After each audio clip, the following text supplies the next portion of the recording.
Bom dia, Escola de Profetas. Bom dia. Bom dia para você aí de casa. Que alegria. Mais uma vez estamos aqui nesta manhã, juntos para adorarmos ao nosso Deus. Bom dia, irmão Jefferson. Bom dia, professor. Bom dia a você de casa aí que está nos assistindo. Que o Senhor te abençoe. E bom dia, Escola de Profetas. Bom dia. Que bom. Para ficar melhor ainda o dia, nós vamos convidar você aí de casa e nossos irmãos aqui da escola para nos ajoelharmos e falarmos com esse Deus que é tão bondoso. Vamos orar? Santo Deus, Todo-Poderoso, Criador dos céus e da terra, é no nome de Jesus Cristo, nosso sumo sacerdote, que nesse momento está no santuário celeste intercedendo por nós, que nos achegamos a Ti pedindo perdão pelos nossos pecados, Senhor.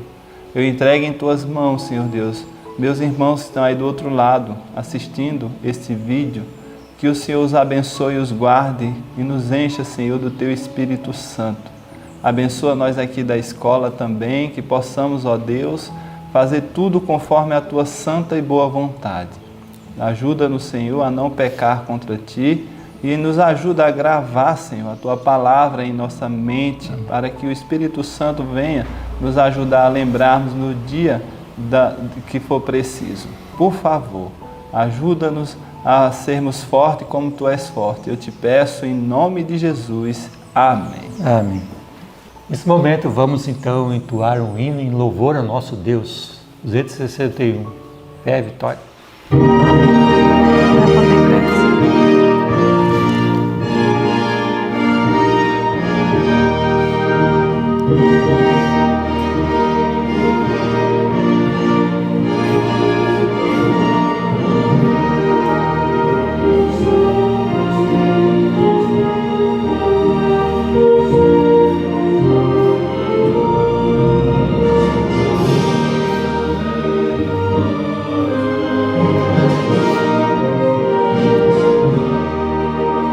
Soldados de Jesus, Senhor, cristãos, ó despertai, da noite já as trevas vêm, depressa batalhai, e contra os inimigos vis, saí a combater, a nossa fé vitória é, ao mundo irá vencer.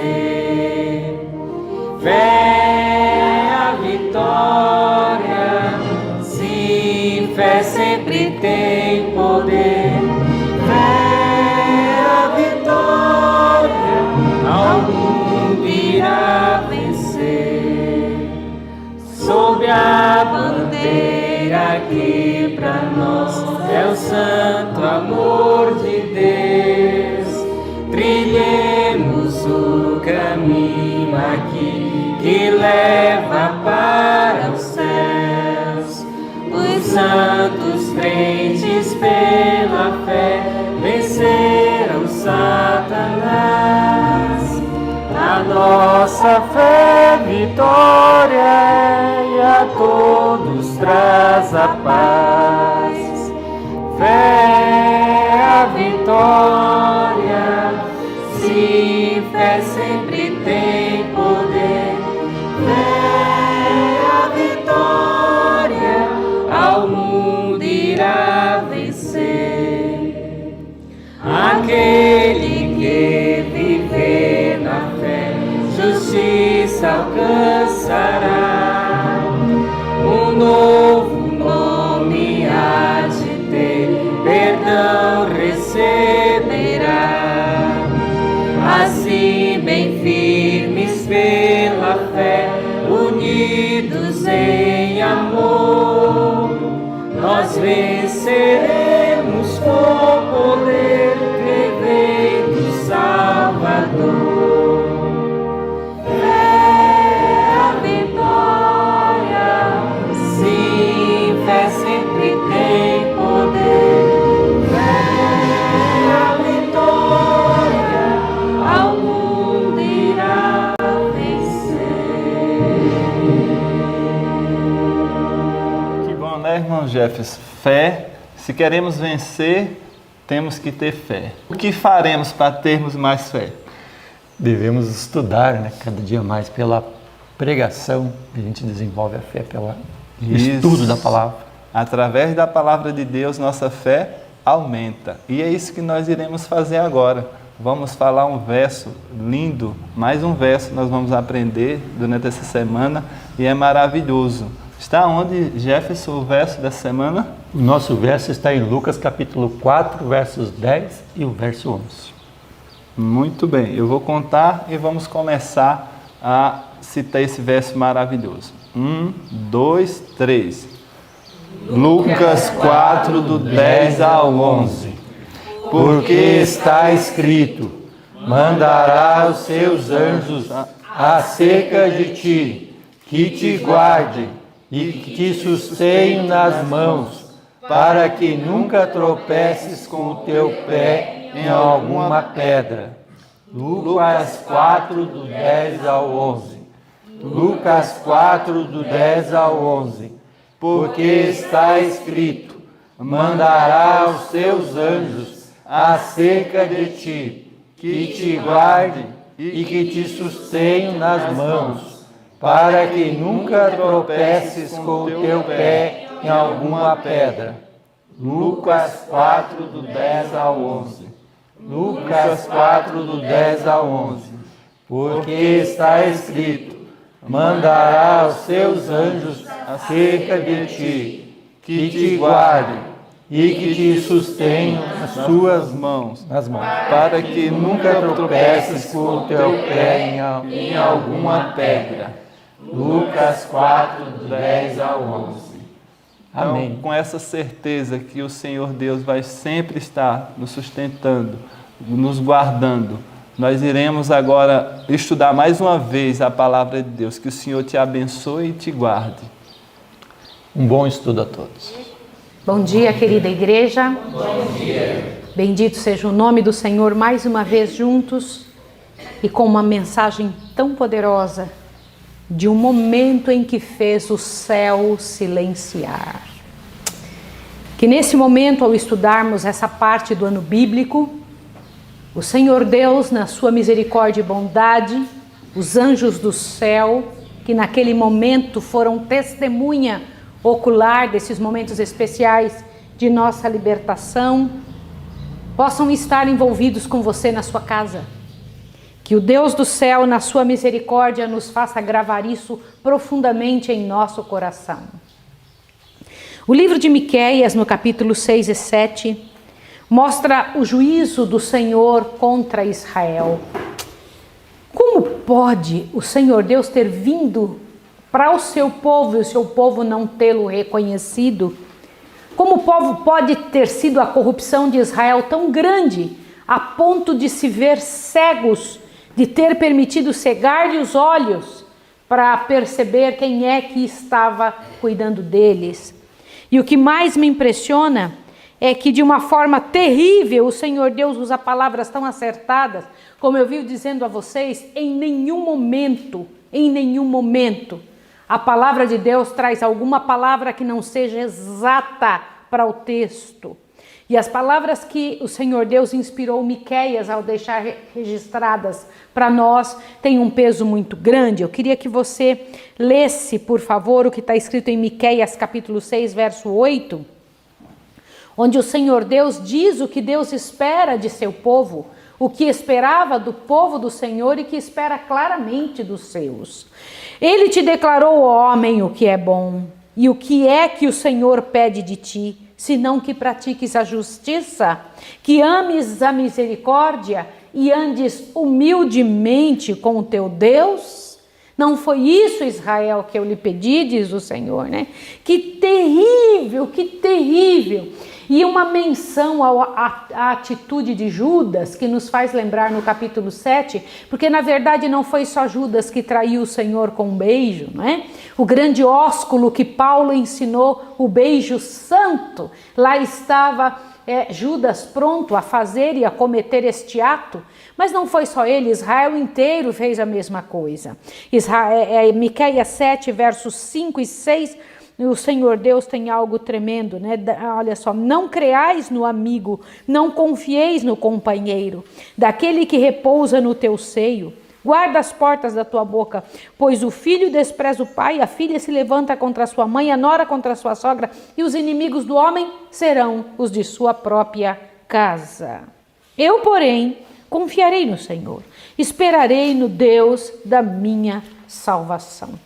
Que tremendo é poder estudar estas verdades dentro deste contexto. Qual o contexto? O contexto do ano bíblico. Porque o ano bíblico, além de trazer as verdades numa sequência exata, como as coisas aconteceram, ele também, o ano bíblico, nos dá uma visão mais clara, mais aberta, mais ampla do que é que estava se passando naquele momento. O São João capítulo 18, verso 1 a 12, traz uma informação muito tremenda. Depois que Jesus fez aquela oração sacerdotal pelos discípulos, por seu povo e por si mesmo, quantas vezes você já parou para pensar o que Jesus falava em suas orações? De passar a noite toda orando, e João deixou registrado este momento para nós. E agora então, nós vemos o Senhor Jesus saindo de um local e indo para o outro. Jesus sai da ceia, Jesus sai do momento de conversar com os discípulos e vai em direção ao Getsemane. Deixa eu comentar uma coisa com vocês. Várias vezes o Senhor Jesus já tinha saído daquele lugar em direção aonde era o espaço que muitas vezes tinha passado a noite orando. Aquele homem tão falante, agora no caminho ao Getsemane, se torna calado e quieto. Eu fico imaginando porque a palavra que foi usada, a frase que foi composta pelas palavras foi esta: então se torna estranhamente mudo. Estranhamente mudo. E Jesus parecia cambalear por um peso imenso que estava sobre si. Aquele que não cometeu uma gota de pecado, que nunca lhe passou pela mente qualquer pensamento ruim, aquele que nem mesmo um segundo disse, ai, se eu te pego, nunca, jamais. Agora sentia o peso não só dos pecados de Judas, não só dos pecados de Israel, não só dos meus pecados ou os teus, mas de todos que já existiram neste planeta ou que haveriam de existir como pecadores. Lá estava Jesus segurando um peso sobre si, um peso tremendo, e este era o motivo do silêncio de Jesus. Era contado entre os transgressores, devia suportar a culpa da humanidade, e então aquela angústia que lhe entrava na alma levou Jesus a dizer, minha alma está profundamente triste até a morte. Não pensem que Jesus disse isso como nós desprezivelmente falamos às vezes sobre qualquer tipo de angústia, lá então lançamos os nossos impropérios. Não foi esta a razão.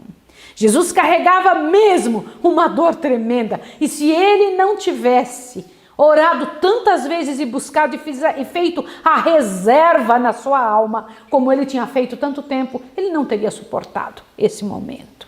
Lá estava Jesus. Nunca antes tinham visto Jesus visivelmente tão triste e silencioso. O silêncio da dor. Seu corpo cambaleava e os seus discípulos ansiosos observavam aquilo, porque Jesus gemia. Podem imaginar o que é isso? Jesus gemia enquanto caminhava.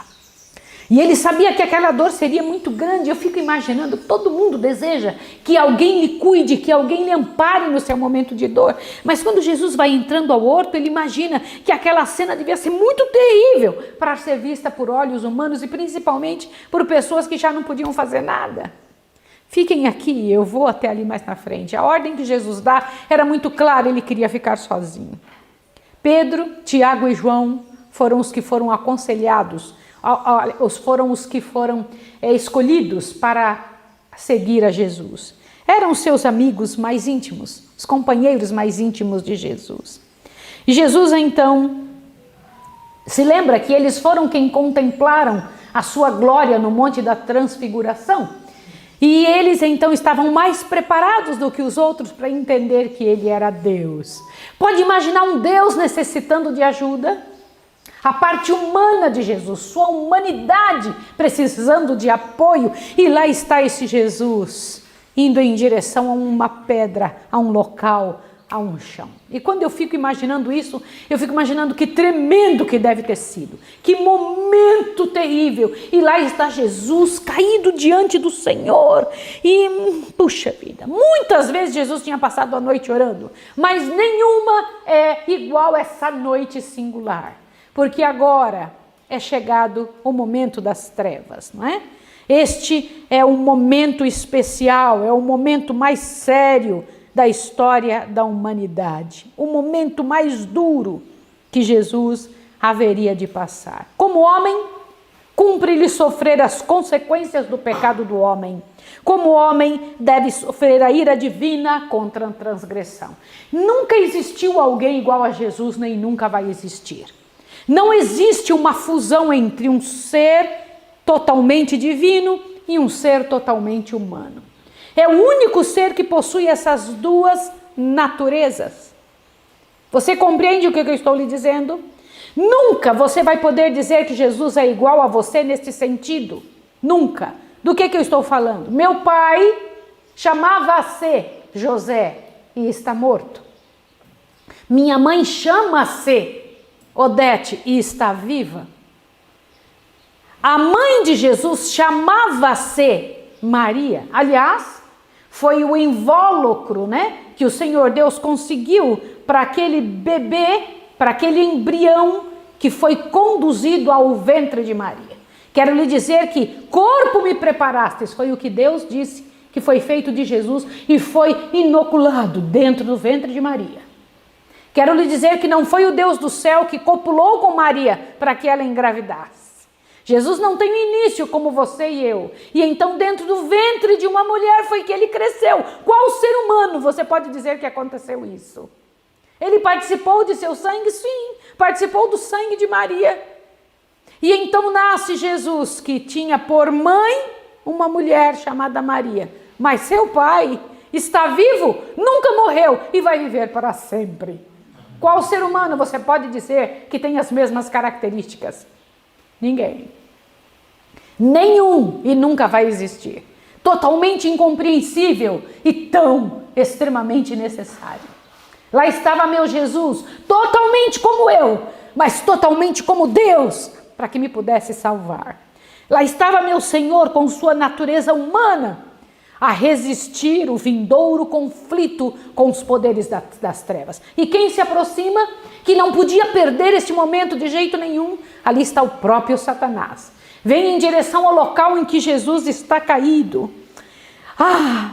Ó espada, ergue-te contra o meu pastor e contra o varão que é o meu companheiro, diz o Senhor dos Exércitos. Como substituto e refém do pecador, estava Cristo sofrendo a justiça divina. E Satanás começa a lhe falar algumas situações. Quando eu li isso daqui, eu fiquei pensando quantas vezes isso nos acontece. De estarmos no meio de uma decisão, um momento sério, e então ouvirmos sugestões terríveis na nossa cabeça. E Satanás sabia, E então joga sobre Jesus os atributos que lhe são próprios. Satanás sugere a Jesus: você será expulso também. Imagina, você vai aceitar o pecado? Mas estava próximo de Satanás ser expulso. Quem seria expulso era Satanás. Deixa eu lhe comentar uma coisa. Eu quero lhe chamar a atenção e eu quero que você pense. Por que o desejado de todas as nações usa a seguinte linguagem? Veja no parágrafo que começa assim: ao sentir Cristo, interrompida a sua unidade com o Pai. Vocês viram isso aqui? No meio desse parágrafo está a seguinte informação: falhasse aqui e estava perdida a sua esperança de domínio. Os reinos do mundo tornassem a fiel possessão de, olha lá, de quê? De Cristo. Agora presta atenção. E ele próprio seria derrotado e expulso. Quem? Seria derrotado e expulso de onde? Me diga, se ele já não tinha sido expulso no início. Vamos lá.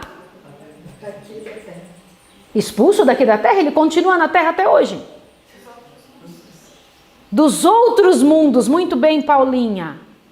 Presta atenção, até essa data, Satanás ainda ia na presença dos anjos. Ele ainda conseguia chegar até o céu. Ele ainda ia lá e nos acusava, dia e noite, diante. Olha o que eles fizeram. Não adianta tentar ajudar. Deixa de ser bobo, ajudar quem? Vai fazer o quê? Até aquele momento, ele ainda tinha até a simpatia de alguns dos anjos. Estava próximo o momento em que ele seria expulso, a segunda queda de Satanás. Nunca mais ele poderia ir ao lugar que você e eu iremos daqui um dia. Ele próprio seria derrotado e expulso. E Satanás dizia-lhe, olha que coisa tremenda, que se tornasse o penhor de um mundo pecaminoso, seria eterna a separação. Pode imaginar, não vai adiantar. Para pensar. O que você vai lucrar com esse sacrifício? Esse povo que até agora não mostrou uma só gota de apreço por você.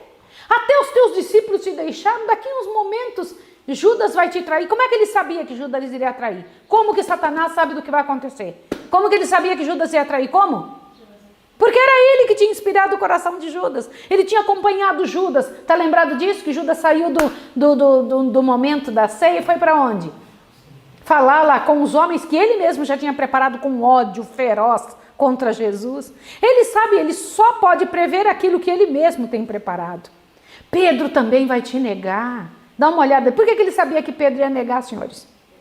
Bora. Como é que ele sabia? Ele via a maneira como Pedro agia. Ele estava vendo que Pedro era impetuoso demais, que Pedro não tinha aprendido as lições. Ele viu que Pedro tinha perdido todas as chances, inclusive de ficar acordado naquela hora. Muito me impressionou esse momento. Vocês perceberam que eles poderiam ter ficado acordados? Sim ou não? Perceberam que é muito sério dormir na presença do Senhor? Vocês perceberam como é sério esse negócio do cochilo? Perceberam ou não perceberam? Vocês perceberam como é sério chegar onde deveríamos chegar? E aqui ainda diz que a razão pela qual Pedro não conseguiu ficar acordado é porque o amor que ele tinha pelo mestre não era verdadeiramente grande. Tomei um susto quando eu li isso. Fiquei impressionada. E também João diz que certamente o amor de João por seu mestre o deveria ter mantido desperto. O que vocês acham disso? De quem é essa linguagem?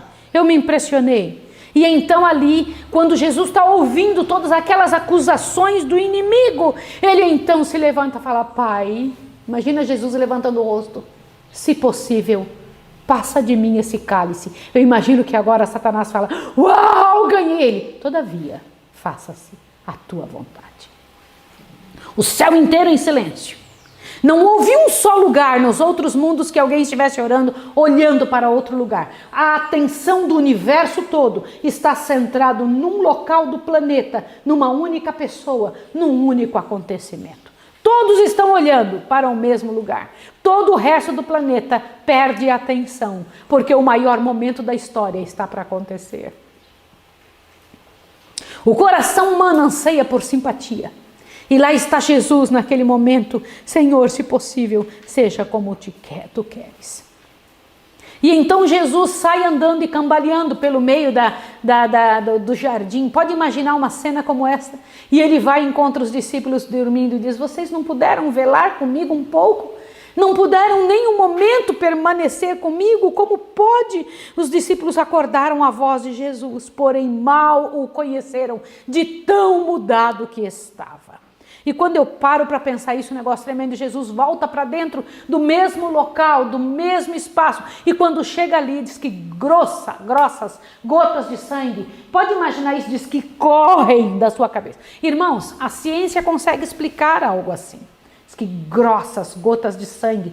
Não pensem que foi um pouquinho, não, aquela quantidade. Diz que banharam o rosto de Jesus, parte de sua roupa. Por quê? Porque ele estava numa agonia, numa angústia tão profunda, que esse fenômeno aconteceu. Não existe como explicar, né? Não existe como explicar algo tão grande.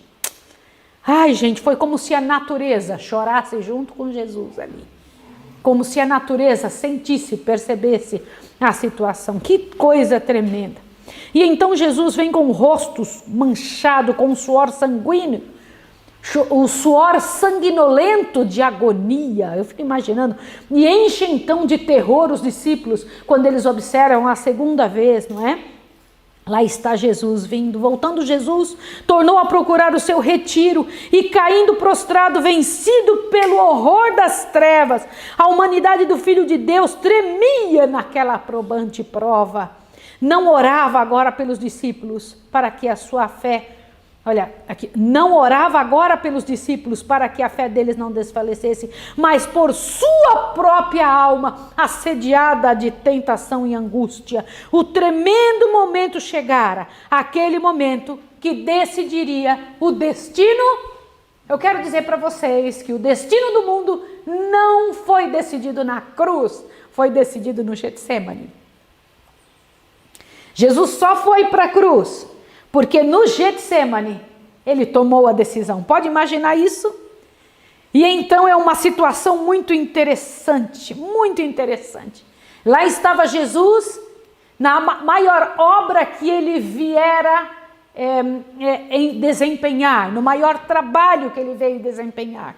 E Deus o Pai observando, os anjos todos aguardando um único momento em que Jesus fizesse um detalhe com sua mão, e Jesus e o Deus Pai parado, observando. Se Jesus tivesse pedido, se o Pai tivesse pedido, então os anjos viriam ajudar, mas nada é feito.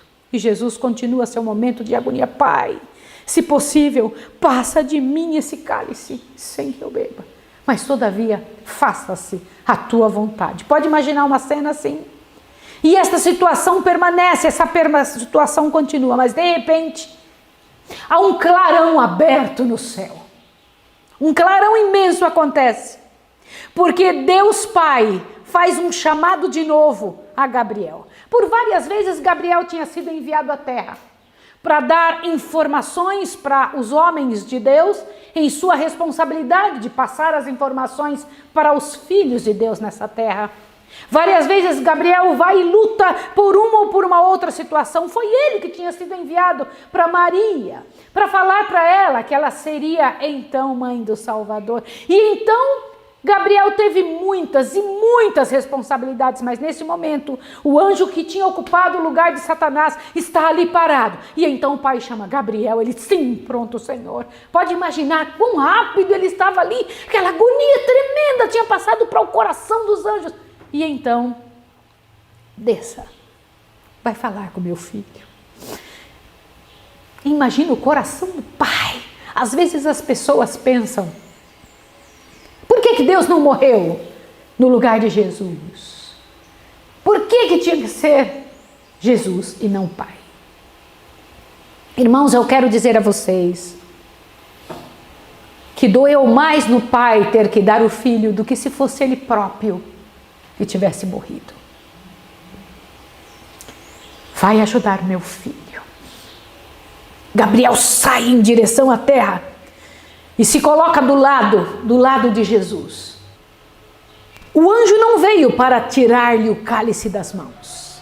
Pelo contrário, o anjo veio para dizer, você tem que beber o cálice, meu filho. Você vai ter que fazer isso, querido Jesus.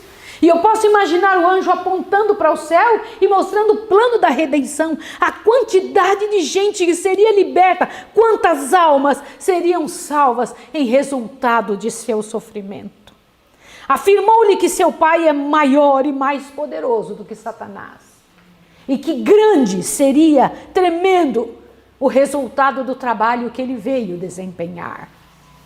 E Jesus então continua em agonia, só que agora se transforma uma situação. Quero comentar com você que passa por agonias como eu passo, de jeito nenhum como Jesus passou, mas eu quero dizer uma coisa para você, que na hora em que Jesus enxerga, na hora que ele recebe de volta a resposta clara e definida do Pai, ele toma uma decisão. Toda vez que nós estamos em agonia, em problemas, em dúvidas, no vale da decisão, tomar a decisão é muito importante. E foi o que Jesus fez. A agonia de Cristo não cessou, mas sua depressão e desânimo o deixaram. Por quê? Tomei a decisão, eu vou. Pode imaginar o que é isso? eu irei. Naquele momento estava perdido para sempre. O trabalho, né? A decisão lhe fortaleceu. O trabalho do inimigo tinha sido perdido, pois provara os sofrimentos da morte por todos os homens. Os adormecidos discípulos foram subitamente despertados pela luz que circundava o Salvador. Pode imaginar isso? A quantidade de luz, Joana, que estava ao redor de Jesus. Que coisa linda que deve ter sido. E então ouvem-lhe a voz suave a dizer, olha, pode imaginar, Jesus estava angustiado e agora a agonia não cessou, porque de agora em diante vai ser só sofrimento até a sua ressurreição. Mas ele agora tem paz, a paz como de uma noite estrelada em seu rosto. Lá vem ele manchado de sangue, lá vem ele em direção à morte, mas com a paz e a tranquilidade de quem tem certeza absoluta, não só do que está fazendo, mas do que vai acontecer. Lá está Jesus. E ele vai indo, e ele diz, podem dormir agora, durmam, porque acabou o problema, repousar. Eis que é chegada a hora, e o Filho do Homem será entregue nas mãos dos pecadores. E quando ele acaba de dizer isso, se ouve os passos de uma multidão vindo. Lá vem vindo a multidão em direção. Imagina ouvindo os passos em direção de onde estão. E eles não estão vindo simplesmente ajudar Jesus a orar. Eles não estão vindo em direção à montanha para cumprimentar Jesus, aquele que tinha feito tanta coisa boa. Não, eles estão vindo com cacetetes, com tochas, com paus na mão. E quem vem andando na frente? Que vergonha! Que momento terrível da vida de Judas. Eu acredito que o pior momento, lá vem ele direcionando a turba assassina. Os sacerdotes vêm junto, caminhando com eles ali, e imaginaram que conseguiriam disfarçar a situação. E vem Judas em direção a Jesus e diz, Rabi, e beija-lhe o rosto. Eu te saúdo, mestre. E eu me pergunto, Judas, por que tinha que ser com um beijo, Judas? Por que você não fez um aperto de mão? Por que logo um beijo, que é algo tão grandioso, que Paulo diz que era o ósculo santo, a maneira como os servos de Deus tinham que se saudar? Por que Judas tinha que ser com um beijo, meu filho? Por que você fez isso? Amigo, a que vieste? Disse Jesus. Não pense que Jesus estava fazendo ou se posicionando de uma forma cínica. Não estava, ele estava perguntando, amigo, a que vieste para fazer Judas pensar, mas com o maior amor que você pode imaginar na vida. Que tremendo, que tremendo, que tremendo. Judas, o traidor, não esqueceu sua parte. Vocês sabem, né, que quando o Senhor Jesus, é uma coisa que me impressiona demais, aquele anjo permaneceu ali junto com eles, permaneceu todo momento. A turba vem e então o anjo se coloca na frente entre Jesus e a turba, quando Jesus faz a seguinte pergunta, a quem buscais? Vocês estão fazendo o quê? Que vieram buscar quem? E a resposta vem, a Jesus Nazareno, e de Jesus responde, eu sou. A mesma palavra que ele tinha ensinado Moisés a dizer para Faraó. Já pararam para pensar? Eu sou. E quando ele diz isso, todos caem no chão, inclusive Judas. Todos. Bah! Imagine isso. Pode imaginar a cena? Todo mundo caído. Mas não os discípulos. Dos discípulos, só Judas. Por quê? Quando então caindo no chão, eles tiveram a clareza total de que Jesus era Deus. Quando cai no chão, lá está, olha que coisa tremenda, Judas caído, eu fico imaginando ele observando, eu imagino que aquela quantidade de guardas, aquele povo todo, o que eles não deviam ter pensado? O que aconteceu? Foi um terremoto? O que é isso? O que aconteceu aqui? Mas se levantam de novo e aí Jesus pergunta, a quem vocês estão buscando? A Jesus fala, eu já disse que sou eu. O anjo tinha se afastado. Eu vou dizer, a mim que vocês buscam, pode me levar a estes, deixa ir. Nesse momento, o que Pedro faz? O que os outros fazem, irmãos? Que vergonha. E eu fico pensando se eu também não faria o mesmo. Como é que nós agimos pela força da circunstância? Como é que nós nos comportamos? Como é? Que coisa tremenda. E Judas, quando diz para Jesus, eu te saúdo, Rabi, parecia chorar com a voz, né? Parecia chorar. Que coisa tremenda. Como se ele estivesse sentindo, né, o perigo que Jesus corria. Neste momento acontece um negócio grandioso, gente. A massa tornou-se ousada ao ver Ju pouco tempo fora glorificado diante dos seus olhos. Eu quero chamar a atenção de vocês para isto que vai acontecer agora. Por que a massa se tornou ousada? Por quê? Rapidinho, enfiaram a mão em Jesus assim que Judas tocou em Jesus. Por que é que vocês acham que eles se tornaram ousados? Eu vou ler de novo o pedaço aqui. E para isso você precisa entender, ter um discernimento muito grande. Olha. A massa tornou-se ousada. Por quê? Ao ver Judas tocar a pessoa daquele que tão pouco tempo antes havia sido glorificado diante dos seus olhos. Apoderaram-se, pois, de Jesus e começaram a atar aquelas preciosas mãos que sempre haviam empregado para fazer o bem. Eu não sei se você sabe, mas a atitude de uma pessoa leva as pessoas a fazerem outra coisa. Sim ou não? Vocês gravaram essa informação? Que a atitude de um é abertura para que outros façam? Sim ou não? Tá bem, então se assuste agora com o que você vai ouvir. Porque foi isso mesmo que aconteceu. E pegaram e amarraram a mão de Jesus. Mas Pedro, que pegou e falou, espera aí, que eu vou tomar uma posição agora. Eu vou tomar uma posição. Pegou a espada, e quando ele pega a espada, tinha um guarda ali chamado Malco, ele vai e arranca a orelha dele, deixa eu brigar. E Jesus todo amarrado do jeito que estava. Vocês acham que amarraram Jesus assim, de brincadeirinha? Foi isso? Amarraram bem Jesus ou não? Mas Jesus simplesmente pega a orelha do chão. Gente, outra prova de que Jesus era Deus. Tira a orelha do chão, a prova dele estar com as mãos amarradas e pegar a orelha do chão. Terceira prova de que ele era Deus. Colocar a orelha no lugar. Gente, que coisa tremenda. E vira para Pedro, guarda a tua espada. Se eu quisesse, eu podia chamar 12 legiões de anjos. Um para cada discípulo. Eu podia fazer isso, meu filho, mas chegou a hora, este aqui é a hora. E aquela turba ávida, né? Ávida e armada com toda espécie de instrumentos, como se a perseguir um animal selvagem. Jesus pega e fala calmamente, gente, eu estive tanto tempo com vocês, andei livremente entre vocês e vocês não fizeram isso. Vocês não querem pensar sobre isso? Por que estão fazendo agora? Gente, é um negócio tremendo. Muito, muito sério. Quando eu paro para pensar nisso, meu coração para. A noite é a mais adequada para a vossa obra. Foi o que Jesus disse. A noite é a mais adequada para a vossa hora.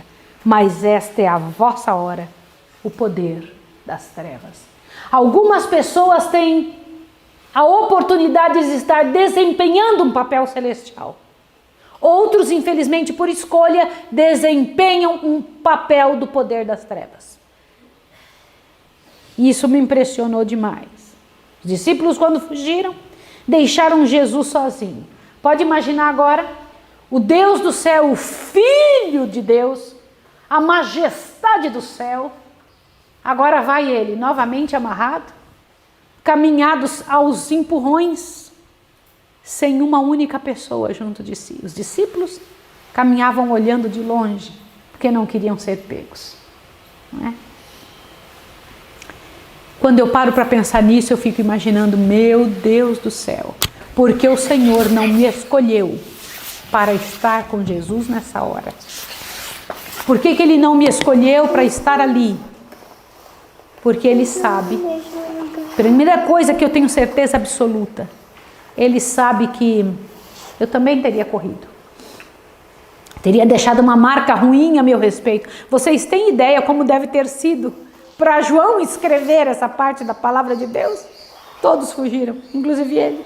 Vocês têm ideia como deve ter sido horrível ter que escrever essa página negra em sua própria história, contando a história de Deus? Mas o Senhor nos escolheu para outra hora da vida de Jesus.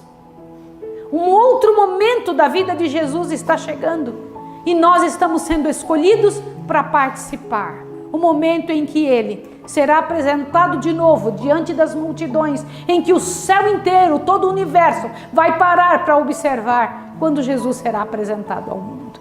E neste momento, você e eu vamos estar lá.